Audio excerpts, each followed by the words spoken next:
ఇంకొక పక్కన 1000 రూపాయలు ఎక్కడ, 2750 రూపాయలు ఎక్కడ?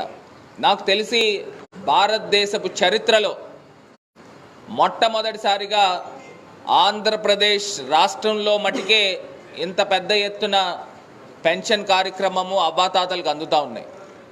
పక్కనున్న తెలంగాణ, దాని ఆంధ్రాకి కిందనున్న తమిళనాడులో కూడా ఇంత పెద్ద ఎత్తున పెన్షన్ ఇచ్చే కార్యక్రమాలు ఎక్కడా కూడా లేదు. మరి అలాంటిది ఆంధ్రప్రదేశ్ రాష్ట్రంలో జరుగుతూ ఉన్నది.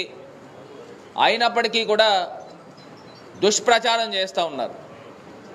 ఇదే ఎల్లో మీడియా ఏ రకంగా దుష్ప్రచారం చేస్తూ ఉన్నారని అంటే, కొత్తగా ఇచ్చే పెన్షన్లందరికీ కూడా పెన్షన్లు తీసేస్తున్నారు, పాతగా ఉన్న వాళ్ళందరికీ కూడా పెన్షన్లు తీసేస్తున్నారని ఒక దుష్ప్రచారం చేస్తూ ఉన్నారు. 39 లక్షల మందికి ఇచ్చేవారు గత ప్రభుత్వంలో దిగిపోయిన నాటికి. మరి ఇవాళ 64